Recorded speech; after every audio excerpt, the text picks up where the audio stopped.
With that, we move on to Junto Nakatani. Like I said earlier, he vacated his 115-pound WBO title to move up and challenge Alexis Santiago from Tijuana, Mexico, for the WBC title. Santiago coming off of a career best win against Nonito Donaire. Junto Nakatani really made it look easy. Stopped him in the sixth round. One of the bright young, not prospects, but one of the bright young stars in boxing on his way into superstardom. Becomes a three division now. Yeah, 112. Yes. Three division, three-time world champ. What did you think of Junto and his performance? I think he's one of the dangerous ones, the one that you might want to stay away from, because he's on Rudy Hernandez has them. They're not taking any let's keep them busy fights. They're going from one chapter to another, moving division. He just moved up to 112, became champion. Now moved up to 118. To become champion at 118. I wouldn't be surprised. In a couple fights from now, he goes up to 122 to try to become champion there. I know the guy has he's tall enough to compete at those divisions. So he's doing it. He's not staying there to try to do any big fights or unifications. He wants to move up in divisions, and he's done it all three fights. He wins the title, moves up to 115. He wins the 115, moves up to 118.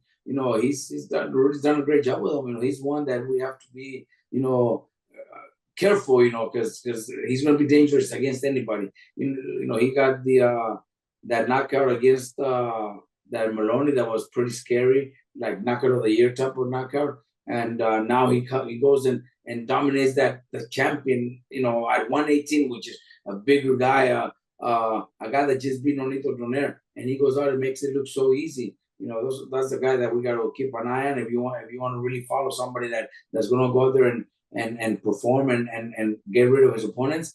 And he's also one that you got to be careful if you're in boxing, stay away from.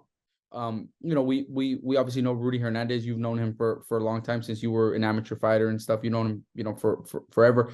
We go to lunch with him sometimes and talk to him, about Junto, about Anthony Olascuaga, La Princesa, about some of these guys. We just talk boxing and stuff. And he's let us know that their goal is for him to challenge Inoue in the near future. So I think we're gonna see him, move up, like you said, to 122 pretty soon. I think his next fight, we'll get into the main event. Inoue, Takuma Inoue, obviously Naoya's brother, defended his title and had probably the best performance of his career. And I think that sets up a great fight between the two of them. And if Junto's able to beat him and stop him, that kind of builds the Naoya Inoue and Junto Nakatani fight to be something huge in Japan that I think would be can't miss. Even if, like, for us here in the United States, I think that would be a fight that you travel to Japan for. Junto Nakatani, Naoya Inoue.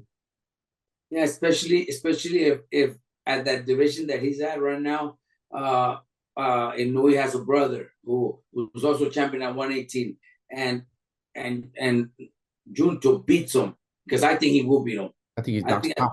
I think Junto beats Inoue's brother. I don't even know if he's a younger brother or whatever, but I think Junto beats him, and then that's right away. That's That sets it up perfect.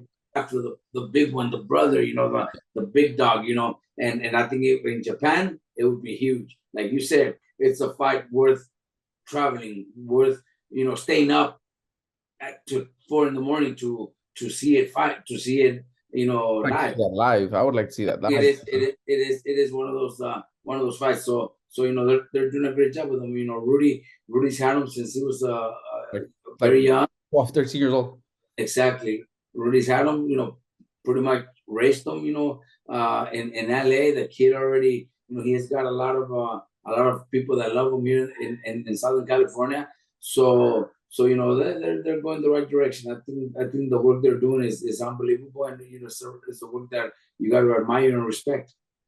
Yeah, and then like I mentioned right now, the main event was Takuma Inoue defending his WBA title against Jerwin Nakajas. He got the stoppage with the body shot.